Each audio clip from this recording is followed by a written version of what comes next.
Cześć kochani, znowu się witamy, znowu się spotykamy. Janusz Dąbrowski, oczywiście Barwy Zdrowia, nasz kanał na YouTubie, poświęcony wszelkim formom promocji zdrowia, sprawności zarówno cielesnej, jak i sprawności zdrowia psychicznego. Z tym jest bardzo niedobrze ostatnio. Oczywiście nie chodzi o to, żeby zamykać się, słuchajcie, w narzekaniu, że jest źle, że to, że tamto, takie bezproduktywne, bo to nie ma najmniejszego sensu. Chodzi o stwierdzenie faktu, bo jeżeli będziemy mówić, że znaczy wiem, że samochód nie jedzie, przerywa praca silnika na przykład, to nie będę wmawiał się, nie, jest wszystko dobrze, wszystko jest dobrze, opony są w porządku, na których już jeżdżę 10 lat, zjechane, ale wszystko jest bardzo dobrze, a więc takie wmawianie w siebie, no to no nie chcę tego oceniać, sami to możecie ocenić i sprawa załatwiona. Natomiast chodzi o stwierdzenie faktów. Jaką mamy sytuację? A sytuacja jest prosto zła. Zła. Titanic nabiera wody. Na razie wszyscy się bawią. E, I teraz pytanie, jeszcze raz powtarzam, nie chodzi o narzekanie katastroficzne jakieś i tak dalej, historie opowiadać. Natomiast jeżeli wiemy, że tak jest, to możemy temu coś zaradzić. I są po prostu programy różnego rodzaju i w zakresie w zakresie żywienia, a więc wspomagania organizmu. I są programy na przykład dotyczące przeciwdziałania skutkom po prostu obniżenia się natężenia pola magnetycznego Ziemi. Znowu wracamy do tych tematów i będę mówił o tym bardzo mocno. Dalej, można stosować, jeżeli mamy siedzącą pracę całymi dniami, panie w okienkach gdzieś tam przy biurkach, panowie również bardzo często siedzenie przy komputerze. Słuchajcie, no moja praca też polega na tym. Ja jestem od dawna emerytem, mam swoje latka, wiecie ile. Tak prawdę mówiąc, i gdybym cały czas siedział przy kąpie, to można byłoby zwariować. To już nie chodzi, już chodzi o ciało, o sprawność cielesną, i chodzi też, słuchajcie, o psychikę całą. No, cały czas w obrębie pola magnetycznego komputera, wszędzie jakieś lampeczki i tak dalej, oświetlenie, chociaż ono szwankuje, tak prawdę mówiąc. I czasami się wkurzam, że tu jest jakieś cienie na zębach, jakieś zaniebieszczenie, więc jak wampir mogę wyglądać, ale to już mniejsza z tym. Chcę mieć dystans też do siebie i uważam, że najważniejszy jest przekaz, jak to zostanie przekazane, jak to zostanie też odebrane przez was. Chociażby, a nie już jakieś tam techniczne sprawy. No chciałoby się być perfekcyjnym, ale nie zawsze to wychodzi. A więc słuchajcie, chodzi o to, żeby po prostu przeciwdziałać pewnym historiom, żeby raz, że z jednej strony zapobiegać, z drugiej strony niwelować jakieś negatywne skutki. Jeżeli się nie ruszam, bo mam ileś tam godzin w pracy, no to mogę wsiąść na rower, mogę po prostu pójść na godzinny spacer, mogę zająć się ćwiczeniami fizycznymi, ale bez przesady też, bez zażynania się, a więc umiarkowanymi. Kiedyś taki doktor Horst Michaelis, dyrektor Euroinstytutu Energetyki w Dornbirn w Austrii, który uprawiał zresztą sport, biegał dystans, jak dobrze pamiętam, 1800 i 1000 chyba 500 metrów. On mówił sam, sport jest mord, więc preferował na przykład ćwiczenia tai chi, bardzo takie systemy lecznicze, bardzo wolne, bardzo i takie przez godzinę, przez półtorej, ale więc harmonijny ruch, gdzie jest cały czas ciało w różnych pozycjach, jednocześnie utrzymujemy tą równowagę, a nie gwałtowne, powiedzmy jakieś bojowe i tak dalej, i tak dalej. Nie wszystkim przez to pasuje. A więc mówił, że lepiej wchodzić na przykład przez pół godziny na schody, na czwarte piętro wolno i schodzić, takich kilkanaście powiedzmy kolejek wykonać, niż zamęczyć się raz a dobrze, bo to jest obciążenie stawów, układu krwionośnego, jak ktoś nagle gwałtownie chce nadrobić wieloletnie jakieś braki, to nic z tego nie będzie. No, zarżnie się z przeproszeniem w cudzysłowie, będzie efekt jeszcze gorszy. Trzeba do wszystkiego dochodzić z głową. I teraz słuchajcie. Oczywiście, jak widzicie, temat, jesteśmy skazani na suplementację. Wiecie doskonale, ci, którzy są już stałymi bywalcami na tym kanale naszym, że jestem oczywiście absolutnym, zdecydowanym, zdeklarowanym zwolennikiem suplementacji. Nie ukrywam absolutnie tego. od 20 paru lat to robię w miarę wcześniej systematycznie, od 12 lat, od 2013 roku, absolutnie systematyczne, nie dzień w dzień. Akurat wczoraj mieliśmy tutaj gości, no i oni stwierdzili, że to jest nie do wiary, że ja akurat na te swoje ponad 70 lat wyglądam jak wyglądam, sprawność i te inne historie. No to miłe to jest oczywiste, ale to jest efekt, słuchajcie, no robienia czegoś, a z drugiej strony to nie jest tak, że nie popełniam błędów, bo też mam jakieś swoje zachciewajki, jakieś powiedzmy z czasów dzieciństwa są jakieś po prostu wtłoczone wzorce i tak dalej, no ale staram się coś po prostu robić i namawiam każdego do tego. I dzisiaj akurat porozmawiajmy o tej suplementacji, o tym, że jesteśmy skazani. Tu posłużę się wywiadem, który udzielił docent, doktor habilitowany nauk farmaceutycznych Aleksander Ożarowski, już niestety nieżyjący, zmarł mając 96 lat. Przeciekawa postać, niesłychanie mądry człowiek. Mądry, to, że wykształcony to raz, ale mądry życiowo to jest zupełnie inna kategoria. Wspaniały człowiek, który przeżył wielkie traumy związane na przykład z doświadczeniami wojennymi i zresztą zaraz tutaj przytoczę jego słowa. Przeczytam po prostu wywiad, który mam akurat, do którego również będziecie mieli ewentualnie dostęp, jeżeli będziecie chcieli. Był określony, znaczy w ogóle zmarł profesor Ożarowski w 2011 roku. Czasami spotkałem się z zarzutami, jaki profesor, on nie miał tytułu profesora. Tak, nie miał tytułu profesora nadanego. Jeszcze raz powtarzam, docent, doktor habilitowany nauk farmaceutycznych. Natomiast ci wszyscy, którzy jego znali, jego uczniowie, nazywali go po prostu profesorem. Raz, że z szacunku, drugi raz z miłości do niego. Tak, można czuć taką miłość do kogoś, kto jest naszym przewodnikiem życiowym, który jest po prostu mądrym człowiekiem. Jeszcze raz powtarzam, wykształcenie kompletnie nie jest tożsame z mądrością. Dobrze byłoby połączyć wykształcenie z mądrością, wtedy coś będzie tego. To był człowiek wielkiego ducha. Więc słuchajcie, no, wielki polski uczony, nestor polskiego ziołolecznictwa, do ostatnich swoich dni cały czas po prostu poświęcał się pracy naukowo-popularyzatorskiej. Generalnie prowadził zespoły naukowców badawcze. Razem z nimi, z tym swoim zespołem opublikował między innymi 37 artykułów naukowych, 20 po prostu opisów technologicznych do produkcji leków, 9 patentów, a więc człowiek no, nieprzeciętny, tak prawdę mówiąc, służący ludzkości. Także słuchajcie, no niezwykle wykształcony i on po prostu mówił to, co mówił. Ja od lat bazuję też na jego przesłaniu, na przesłaniu profesora Ożarowskiego, tak, profesora Ożarowskiego. I teraz posłuchajcie, przejdźmy do jego słów, do wywiadu. Słuchajcie, właśnie mam tutaj, udostępnię, więc zacznę od końca, tak prawdę mówiąc. O, tutaj zaraz mi tu zniknie ramka, mam nadzieję, będzie dobrze. Więc mam taką broszureczkę z wywiadem profesora Ożarowskiego. To był wywiad, słuchajcie, z miesięcznika Moje Zdrowie jeszcze z 5 maja 2012 roku, ale profesor zmarł w 2011 roku, więc ten wywiad ukazał się już po śmierci. Akurat rozmówcą była pani Waleria Mikołajczyk i zaraz przejdziemy do tego, ale natomiast kilka słów od profesora. Dieta jest prawdziwą sztuką odżywiania organizmu. Nie mamy dostępu do naprawdę zdrowej, ekologicznej żywności. Jedyną alternatywą jest przyjmowanie biologicznie aktywnych dodatków do żywności. Dziś wszyscy jesteśmy skazani na suplementację. Istnieje wiele sytuacji, gdy potrzebne są działania korygujące sposób odżywiania poprzez włączenie do diety suplementów diety. I teraz dlaczego profesor Ożarowski e, miał tą ideę fix po prostu popularyzowania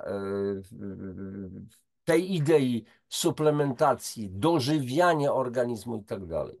Pewnie tutaj zacytuję jego słowa, pewnie Państwo zapytają, dlaczego robią to, co robią. Czyli całe życie walczę w obronie medycyny naturalnej, ziołolecznictwa i ludzkiej godności. Otóż czynię tak, gdyż w ten sposób spłacam dług, jaki zaciągnąłem u Opatrzności. W swoim życiu bowiem wielokrotnie znajdowałem się w sytuacjach, kiedy powinienem zginąć, a mimo to ocalałem, zawdzięczając swój ratunek właśnie Opatrzności. Tak było wielokrotnie podczas wojny, a także i później. To Opatrzność podarowała mi również, mimo zaawansowanego wieku, mam 95 lat, czyli rok przed śmiercią, ten wywiad, jeszcze raz powtarzam, był przeprowadzany, zdrowe ręce, nogi, nadal sprawny mózg. Wszystko to traktuję jako zaciągnięty dług, który staram się spłacać swoją pracą naukową i badawczą, licznymi książkami oraz obroną medycyny naturalnej. Akurat to był cytat z rozmowy z redakcją Nieznanego Świata w 2010 roku. Więc rok właśnie też przed śmiercią. Posłuchajcie, bardzo trafiają do mnie słowa profesora. E, Nieskromnie, że tak powiem, bardzo nieskromnie może powiem, że staram się iść podobną ścieżką, więc to, co zostało mi dane, ta cała wiedza, to jest wielki dar dla mnie, ale dla wszystkich innych. Ale my mamy obowiązek dzielić się tym, co żeśmy otrzymali, bo niektórzy po prostu próbują to ukrywać dla siebie. Oczywiście można na tym zarabiać, jak najbardziej należy zarabiać, bo pieniądze są takim materialnym wyróżnikiem, taką metodą ekwiwalentu, że tak powiem, bo jesteśmy na matce Ziemi, jeszcze nie doszliśmy do takiej sytuacji, że każdy będzie coś fajnego robił, a inni mogą po prostu brać i wymieniamy się po prostu tym wszystkim, co wytwarzamy. A więc słuchajcie, skazani na suplementację, rozmowa z docentem, doktorem habilitowanym Aleksandrem Ożarowskim. Pytanie. W wielu domach pigułki witaminowo-mineralne stały się nieodłącznym składnikiem każdego posiłku. Zażywają je nie tylko dzieci i osoby starsze, ale ludzie w sile wieku. Czy to jest potrzebne? Bezwzględnie. Dzisiaj jesteśmy skazani na suplementację. Do prawidłowego funkcjonowania organizm potrzebuje codziennie nie tylko białka, węglowodanów, tłuszczów, ale również witamin i biopierwiastków. Rolę ich dostawcy spełniają właśnie owe pigułki, o które pani pyta. Dlaczego powinniśmy dostarczać organizmowi te składniki w pigułkach, a nie w pożywieniu? Przecież owoce, warzywa i zboża zawierają witaminy i sole mineralne. Obawiam się, że gdybyśmy chcieli uzyskać niezbędne dawki witamin i biopierwiastków ze spożywanych owoców, warzyw i zbóż, musielibyśmy zjadać je w takich ilościach, że nas przewód pokarmowy by temu nie podołał. O zaspokojeniu potrzeb na witaminy i biopierwiastki w sposób naturalny można by myśleć tylko wtedy, gdybyśmy mogli zjadać owoce natychmiast po ich zerwaniu, warzywa po wykopaniu z ziemi. Te kupione na targu czy w sklepie przeszły rozmaite operacje. Były sortowane, przechowywane, transportowane, znów przechowywane w sklepie, często wystawiane na działanie słońca. Po przyniesieniu do domu też je przechowujemy przeważnie w lodówce. Obieramy, kroimy, gotujemy, a każda taka operacja niszczy pewną część witamin. I tak na przykład świeży zielony groszek po ugotowaniu traci 56% witaminy C. Jeśli był uprzednio mrożony, 83%, a jeśli był w puszce, 94%.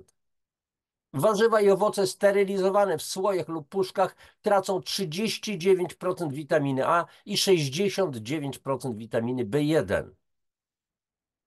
Czy wskutek przechowywania i transportowania owoców i warzyw może ubywać również biopierwiastków? Nie ubywa, ale zmieniają one swoje właściwości. W świeżych owocach i warzywach sole mineralne są związane z białkami, wchodzą w skład enzymów, co sprawia, że są łatwo przyswajalne. W trakcie gotowania, mrożenia, przechowywania biopierwiastki uwalniają się z tych związków, przez to stają się źle przyswajalne. Jeszcze gorzej traktujemy zboża. Mieląc je na mąkę, z której robi się bułeczki, makarony, odrzucamy do 60% ziarna, część najbardziej wartościową, czyli otręby. Pozostawiamy zaś najmniej wartościową skrobię. W trakcie takiej obróbki ziarna pszenicy tracą do 40% witaminy C, do 85% witaminy z grupy B, 53% magnezu, 72% cynku, a także błonnik i białko, w sumie 26 różnych substancji odżywczych.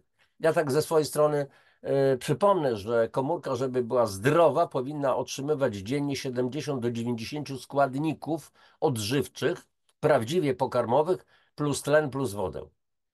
Tak więc w pożywieniu otrzymujemy za mało witamin i soli mineralnych, a potrzebujemy ich więcej niż kilkadziesiąt lat temu.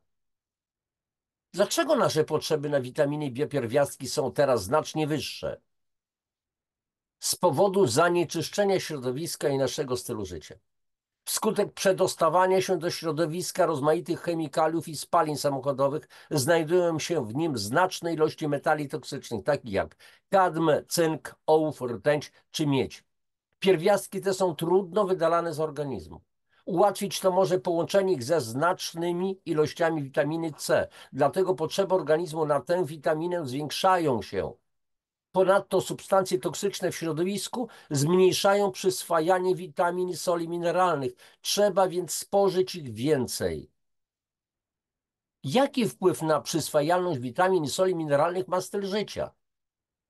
Zmniejsza przyswajalność wiele czynników: palenie tytoniu, picie alkoholu, nadmiernych ilości kawy lub mocnej herbaty, niedobór błonnika w pokarmie, nadmiar wolnych rodników nadtlenowych we krwi, osłabienie układu odpornościowego, siedzący tryb życia.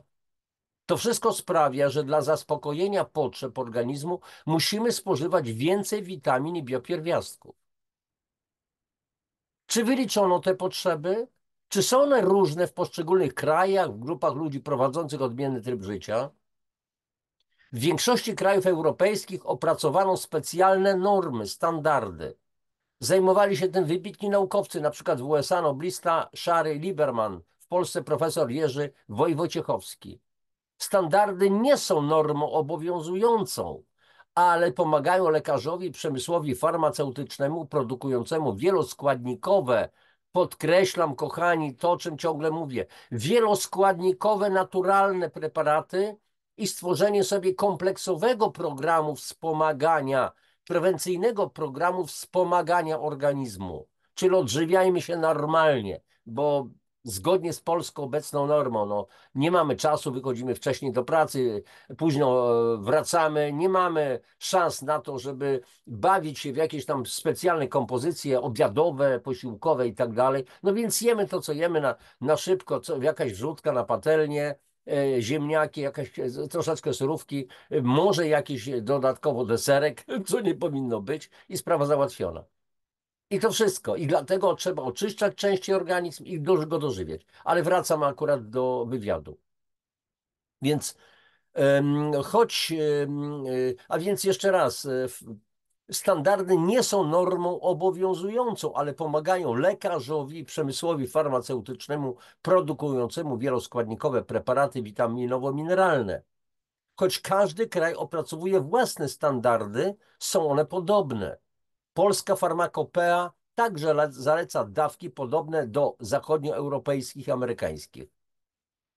Jakie dawki witamin i biopierwiastków zalecają światowe standardy? Nie ma dawek najlepszych dla wszystkich. Inne są potrzeby zdrowego człowieka, inne chorego. Kimże jest jednak człowiek zdrowy? Przy dokładniejszym badaniu okazuje się, że nie ma osób doskonale zdrowych. Prawie każdy ma jakieś odchylenia. Większość z nas jednak prawidłowo funkcjonuje. Czuje się zdrowo, nie skarży się na jakieś niepokojące dolegliwości. Jakie są objawy niedoboru witamin i biopierwiastków? Organizm wykazuje olbrzymią tolerancję na niedobory witamin i biopierwiastków. Jak na przykład dopiero po 200 dniach niedoboru witaminy B1 występują anatomiczne objawy, między innymi porażenie nerwowe. Co nie znaczy, że organizm wcześniej nie sygnalizuje niedoboru czy zakłócenia proporcji między poszczególnymi witaminami czy biopierwiastkami. Dopóki jednak te nieprawidłowości nie są wielkie, objawy te są mało zauważalne i nie zwracamy na nie uwagi. Zanim dojdzie do porażenia nerwowego przy przewlekłym braku witaminy B1, Występuje chudnięcie, brak apetytu, bezsenność, drażliwość. Z biegiem czasu objawy się nasilają i powodują coraz bardziej nieprzyjemne skutki. Jakie badania wykazują niedobór poszczególnych witamin czy soli mineralnych? Aby się przekonać, jakich witamin czy biopierwiastków nam brakuje, a jakie występują w niewłaściwych proporcjach, najlepiej wykonać analizę włosów lub moczu. Na Zachodzie badania te przeprowadzone są masowo, w Polsce natomiast w niewielkim zakresie. Kilku pierwiastków. Wykonuje je Wojskowa Akademia Techniczna. Nie ma więc w Polsce możliwości szybkiego, łatwego wykonania analizy. Osobom, które nie odczuwają specjalnych dolegliwości, radziłbym żywieniowe dawki witamin i biopierwiastków. Ja od siebie tutaj, kochani, dodam, odbiegam od wywiadu, że oczywiście ten wywiad był poczyniony kilkanaście lat temu, a więc 2010 rok i tak dalej, więc jeszcze nie było możliwości badania pierwiastków z włosa. Natomiast w tej chwili w Polsce jest sporo takich laboratoriów i można akurat bardzo, bardzo dokładne badania biopierwiastków po prostu zrobić. Polecam na przykład moją znajomą, pani Urszula Malinga z Łodzi. Jeżeli wrzucicie sobie znaczy Urszula Malinga Łódź, to Ulka też dokonuje takich analiz. Można się do niej zgłaszać i po prostu przeprowadzić takie badania. O ile wiem, bo też akurat współpracujemy po prostu w kompleksowym programie zdrowia, znaczy współpracujemy. Każdy z nas po prostu przyjeżdża na konferencję zdrowia i współpracy do Radomska comiesięczne. Każdy z nas staje się, jest prelegentem. Pani Malinga, pani Urszulka też właśnie występuje z wykładami, ja również, a więc po prostu prowadzimy ludzi, dajemy ludziom wiedzę. Ale wracam akurat do wywiadu. Czy duże dawki witamin i soli mineralnych nie są szkodliwe? Nie są, gdyż organizm ma olbrzymią tolerancję na nadmiar witamin i biopierwiastków, tak samo jak na ich niedobór. Jedynym skutkiem przedawkowania witaminy C może być lekka biegunka. Najlepszego dowodu na to, że duże dawki, mega dawki nie są szkodliwe, dostarczył sam ich odkrywca profesor Pauling, dodam Linus Pauling, niesamowity naukowiec, zażywając codziennie przez wiele lat 10 gramów witaminy C. Dziękuję za rozmowę. A więc jeszcze raz rozmawiała pani Waleria Mikołajczyk, miesięcznik Moje Zdrowie, 5 maja 2012 rok. I teraz popatrzcie, żeby podbudować to wszystko pewnymi danymi. Zobaczcie, badania porównawcze zawartości niektórych składników w warzywach i owocach. Źródła danych: koncern farmaceutyczny Geigy, 1985 rok, Laboratorium Żywności Karlsruhe i Sanatorium Obertal, 1996 i 2002 rok. Chcę powiedzieć, że w tej chwili te ostatnie badania z 2002 roku są dostępne, a później nie mogę się doszperać i podobnie inni moi znajomi, którzy siedzą głęboko w tych tematach, nie możemy dogrzebać się, znaleźć w internecie żadnych nowszych badań, na przykład z roku 2020. Pytanie, a dlaczego? Czy to znaczy nie robi się takich badań? Robi się takie badania. To czemu się ich nie udostępnia? Chyba że wy znajdziecie jakieś najświeższe. Będę wdzięczny za podzielenie się. I teraz popatrzmy. Minerały, witaminy w miligramach na 100 gramów produktu. Warzywa i owoce, jedna kolumna. Badane substancje, wynik 85, 96, 2002. Różnice ubytków 85, 96, 85, 2002. Skoncentruję się na tej ostatniej tabeli, więc na przykład brokuły. Wapnia od 85 do 2002, czyli w ciągu 17 lat. Ubytek 73%. Kwas foliowy, czyli witamina B9, zalecana dla kobiet w ciąży, żeby przeciwdziałać wadzie cewy nerwowej u niemowlaczków, u przyszłego dziecka. A dlaczego nie zaleca się, nie tylko nie poleca się witaminy B9, ale całej reszty innych witamin i minerałów? które są niezbędne do funkcjonowania między innymi pomp jonowych w naszych komórkach. I dlaczego to tatuś nie ma również przyjmować jeszcze przynajmniej na 3 miesiące, najlepiej pół roku przed aktem poczęcia dziecka wielu różnych biopierwiastków, żeby zadbać o swój organizm, oczyścić go, zadbać o jakość plemników. Ja ciągle powtarzam, słuchajcie, jesteśmy jako mężczyźni, my Polacy kalekami, nie jesteśmy mężczyznami. Norma dzisiaj w świecie to słuchajcie, w tej chwili znaczy 20 lat temu u przeciętnego Europejczyka to było ponad 130 milionów plemników w 1 cm², czyli w jednej łyżce dosłownie.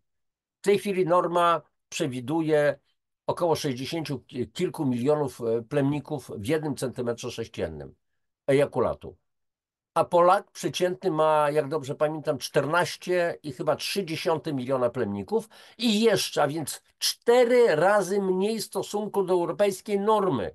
Ale ta norma przy okazji jest statystyczna, bo się bada nasienie wielu mężczyzn i aha, to tyle średnio wychodzi. To jeżeli weźmiemy pod uwagę badania sprzed 20 czy 50 lat, to okazywało się, że tam mężczyźni mają po 130, po 150 milionów plemników w 1 cm². To co z tymi normami, tak prawdę mówiąc, jest? Która norma jest prawdziwa? Można zadawać sobie pytania. I teraz pytanie jeszcze takie, a o jakiej jakości są te plemniki? Bez witek, bez główek, skancerowane i tak dalej. Dlaczego 1,5 miliona polskich par nie może mieć dzieci? 3 miliony ludzi cierpi. I mamy problem z płodnością. Kobieto, idź się zbadaj, tak? A może to ty, mężczyzno, pójdź i się zbadaj i zacznij coś robić. Ja wiem, że tutaj są braki wiedzy, ale na moim kanale akurat są również audycje dotyczące właśnie tych tematów. Niepłodności i bezpłodności. Trzeba rozróżnić, odbiegam troszeczkę od tematu, ale zupełnie celowo. Jest pojęcie bezpłodności, jest pojęcie niepłodności. Bezpłodność to umarł w butach, że tak powiem, ale niepłodność może być czasowa. Ja sam akurat miałem dziewczyny, miałem pary, znaczy się, które doczekały się dziecka po zastosowaniu przez kilka miesięcy kompleksowego programu zdrowia, czyli program oczyszczania, dożywienia organizmu i tak dalej. Ale wyraźnie powiedziałem, to nie ma tak, że tylko kobieta będzie. Człowieku, zadbaj o swoje plemniki. To jest twoja rola. I koniec, kropka. No ale mniejsza z tym. Teraz popatrzcie. A więc kwas foliowy. Ubyło 62%. Magnez od 85 do 2002 55% ubyło. Fasoli wapnia ubyło 51%, kwasu foliowego 23%, magnezu 31%, a witaminy B6 77%. W ziemniakach wapnia ubyło 78%, magnezu było 48%. W marchwi wapnia ubyło 24%, magnezu 75%. I teraz pytanie, dlaczego mamy problemy z psychiką, problemy neurologiczne? Właśnie akurat w ostatnim czasie przeczytałem artykuł Polska psychiatria bombarduje, mamy ogromne problemy. Te problemy są na całym świecie, a w Polsce w szczególności. Problemy między innymi z chorobami neurologicznymi. I nie chodzi tylko o Parkinsona, Alzheimera, to jest straszny problem, ale po prostu problemy nerwicowe wszelkiego rodzaju. Wzrasta ilość prób samobójczych, zwłaszcza wśród dzieci, wśród młodzieży i tak dalej, i tak dalej. Dalej. Szpinak, magnezu było 76%, witaminy C 65%, jabłka, witamina C było 60%, banany, wapniał było 12%, kwasu foliowego 79%, truskawki, wapniał było 43%, witaminy C 87%. I teraz posłuchajcie, no więc badania przeprowadzone przez WHO, Światową Organizację Zdrowia w latach 1991 w różnych strefach świata wykazały, że nastąpił spadek zawartości witamin w warzywach, owocach przeciętnie aż o 40%. Warzywa i owoce, w jakie zaopatrujemy się w sklepach, zawierają niewielkie tylko ilości składników odżywczych, witamin, minerałów, błonnika, kwasów tłuszczowych omega-3 oraz tak zwanych nieodżywczych, czyli sekundarnych składników w postaci np. bioflawonoidów, czyli składników koniecznych dla właściwego funkcjonowania organizmu. Przyczyn takiego stanu jest wiele. Drastyczne zubożenie gleb w związki niezbędne do prawidłowego rozwoju roślin wskutek upraw monokulturowych. Chodzi o wyczerpanie gleby i jednostronnego nawożenia nawozami syntetycznymi, a więc NPK, azot, fosfor, potas. Stosowanie pestycydów w uprawie roślin, pozbawienie gleb mikroflory. Stosowanie roślin zmutowanych genetycznie, czyli GMO, zanieczyszczenie środowiska i zakwaszenie gleb blokujące przyswajanie wielu składników budulcowych. Często mówiłem wam, słuchajcie, o zakwaszeniu w kontekście oczywiście o ludzkiego organizmu, ale wody oceanów stają się kwaśne, spada ich pH, gleby są zakwaszone, kwaśne deszcze niszczą lasy, niszczą mury i tak dalej, i tak dalej. Co? Zakwaszenie nie istnieje, nie jest groźne? No, trzeba się obudzić w końcu. Już nie mówię tego do was absolutnie, bo wy wiecie, o co chodzi. Natomiast do tych wszystkich mądrych tak zwanych, którzy mówią nie, no nie, to jest bzdura, nie istnieje coś takiego jak zakwaszenie organizmu. No i to są ludzie wykształceni, ale nie są mądrzy zwyczajnie. Dalej. Dojrzewanie w dojrzewalniach. Przykładowo banany są zrywane jako takie zielone zupełnie guguły. Muszą te 2 tygodnie przepłynąć przez Atlantyk, jeżeli to są po prostu pozyskiwane z Ameryki Południowej na przykład. A więc nie mogą szybko dojrzewać, przepraszam, a więc muszą być zabezpieczone przed psuciem się, a więc traktuje się je odpowiednimi środkami chemicznymi, odpowiednią atmosferą, później trafiają do Europy, wtłacza się do odpowiedniej atmosfery etylen, żeby szybko zmieniały barwę, czyli dojrzewały. A gdzie te wszystkie warzywa, owoce, w tym banany, mają dojrzewać? Czy przypadkiem nie w promieniach słońca w naturze, ale wówczas takie banany byłyby szalenie drogie. Można je znaleźć również na polskim rynku jako cargo, jako towar transportowany cargo lotniczym, czyli przewozami lotniczymi, ale wówczas cena takich prawdziwych bananów jest zupełnie inna. Dalej. Przetwarzanie żywności, więc poddawanie działaniu wysokich temperatur, ciśnieniom, mrożenie, oczyszczanie, rafinacja, homogenizacja, pasteryzacja, a się stosuje również, kochani, napromieniowywanie żywności, po to, żeby się żywność nie psuła. Dalej, przechowywanie i konserwacja, konserwanty, opryskiwanie środkami chemicznymi zabezpieczającymi przed pleśnieniem, no właśnie to napromieniowanie i tak dalej. Swego czasu zrobiłem audycję na temat środków zabezpieczania. Izmazalil i takie inne. Dlaczego skórka cytryny, dosłownie znaczy w ogóle nasze dłonie, jak się bierzemy cytryny, to później śmierdzi zwyczajnie. Taka dziwna, nieprzyjemna woń takiej chemii, bo się to wszystko, całe skrzynki zanurza się w odpowiedniej cieczy, to po prostu, czyli myje się tak jakby, płucze się w takiej specjalnej cieczy, to zostaje na skórce, zabezpiecza przed szybkim pleśnieniem i transport. A my później skóreczkę z bananów albo pomarańczową chcemy zjadać. No najgorsze, co może być. Dalej. Sortowanie, transport, bezpośrednie przygotowywanie do spożycia, więc gotowanie, smażenie, obróbka w kuchenkach mikrofalowych. O, to jest świństwo. Jest taki mój artykuł w internecie, kuchenki mikrofalowe precz z mojej kuchni. Oprócz tego ja w swoich książkach, w pierwszym tomie, czy w drugim tomie, już nie pamiętam, biomagnetyzmu, rozglądałem się tutaj za książkami, piszę, to jest, akurat możecie znaleźć ten artykuł, kuchenki mikrofalowe precz z naszej kuchni, bo to były takie fragmenty moich książek, które zamieszczałem w internecie. No i teraz tak, już zatrzymuję udostępnienie, a więc poznaliście słowa profesora Ożarowskiego, absolutnego autorytetu, tak, prawdziwego autorytetu, jeżeli chodzi o odżywianie, o żywienie, o suplementację i tak dalej, o ziołolecznictwo. On zakochany był w ziołolecznictwie. To jest niesamowity w ogóle człowiek. Nie chcę powiedzieć, że idę jego ścieżką, bo kudy mnie do pana profesora Aleksandra Ożarowskiego. Robię to, co robię na moim poziomie, zgodnie z moimi możliwościami. I dlatego właśnie piszę, no między innymi te audycje i tak dalej, więc na przykład tu jest książka Naturalne składniki w suplementach diety.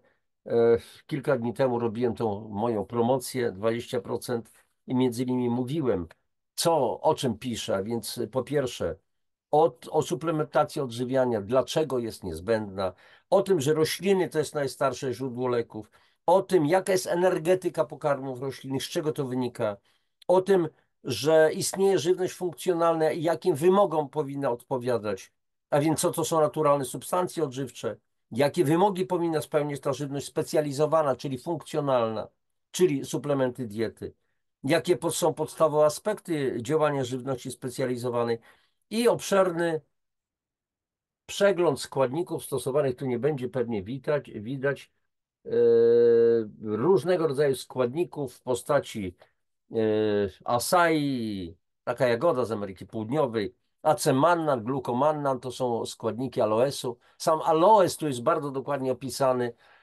Myślę, że niedługo podzielę się z Wami również pewną wiedzą na temat aloesu, najdokładniej przebadanej pod względem terapeutycznym rośliny świata, znanej od starożytności.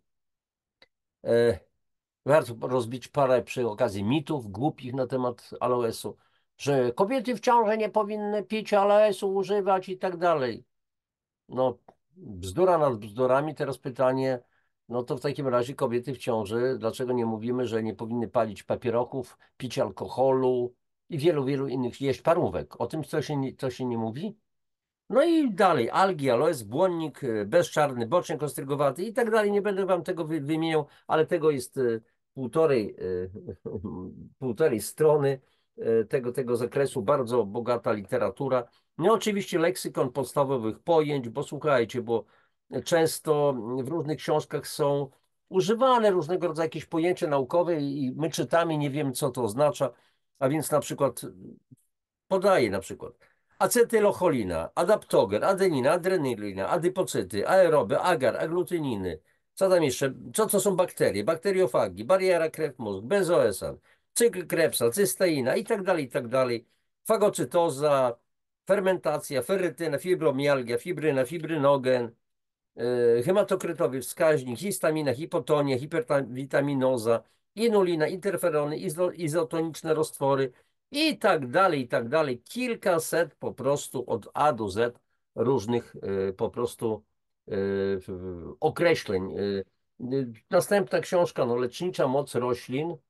Tutaj muszę jakoś tak ująć, bo widzę, że tutaj jakieś no nie bardzo jakieś tu problemy, ale widzicie, że jest lecznicza moc roślin, więc między innymi tu pisze o glutationie, a więc słuchajcie, no znowu związki organiczne, nieorganiczne, synergizm, nowotwór, zagrożenie potencjalne, jak zmniejszyć ryzyko zachorowania na różne choroby, charakterystyka ogólna polifenoli, a więc piknogenol, resveratrol, zielona herbata, związki katechinowe, antocyjany, kwasy fenolowe, fitoostrogeny, genisteina i tak dalej, więc i też leksykon podstawowych pojęć i oczywiście witaminy i minerały. O, tutaj mam problemy z jakąś taką, z tym, no nieważne, widzicie, tam akurat niestety oświetlenie szwankuje. A więc jest literatura. Namawiam, żebyście zaglądali na moją stronę www.januszdabrowski.pl. Tam są opisy książek, przynajmniej zajrzyjcie. No i namawiam oczywiście, żebyście je prosto zamawiali, bo to jest wiedza. Oczywiście będzie bardzo mi miło, bo jednocześnie za tym kryją się po prostu pieniądze. No każdy z czegoś musi żyć, a ja piszę, wydawanie też kosztuje, książek się nie pisze za darmo i nie drukuje się za darmo. Ale będę bardzo wdzięczny. Nie musicie oczywiście tego robić, ale to jest taka wymiana energetyczna. Są co prawda ludzie, to są wyjątki, którzy kompletnie tego nie rozumieją, uważają, że im się za darmo wszystko należy, oprócz tego stawiają wymagania, a więc na przykład ostatnio zdarzyło się, ktoś tam napisał, jakaś pani, że ona liczyła na coś innego. No dobrze, niech sobie liczy. Licz na siebie przede wszystkim. I sprawa załatwiona, to ja jestem twórcą tego kanału, twórcą audycji i zamierzam robić to, co ja planuję. Ewentualnie oczywiście sugerować się jakimiś sympatycznymi opiniami, wskazaniami od Was. Natomiast bardzo nie lubię zachowań takich narzucających, takich typowego narzekacza, coś się znowu nie podoba. i tak dalej. To nie jest moja dziedzina i czasami postępuję dość tak mało litościwie. Po prostu ze wszystkim się można dogadać. Jeżeli ktoś chce więcej informacji, to ja przecież podaję kontakt, można się ze mną skontaktować, napisać jakieś pytanie w mailu, ewentualnie później możemy sobie telefonicznie porozmawiać. No nie wszystko da się omówić tutaj w krótkiej audycji, nawet jeżeli ta audycja trwa 50 minut. Dobra, kochani, słuchajcie, kończymy, bo i tak było sporo tego wszystkiego. Dziękuję Wam w ogóle za cierpliwość. Dziękuję z góry za wszelkie lajki czy podziękowanie, krótkie słowo dziękuję niejednokrotnie, czy dajecie łapki w górę. To jest w ogóle cenne, dlatego że wówczas pozycjonowanie tego kanału idzie w górę, a nie ukrywam, że zależy mi bardzo na tym, żeby wiedza trafiała do ludzi. To doskonale czy wiecie i czujecie. Wszystkiego najlepszego. Papatki. Pa.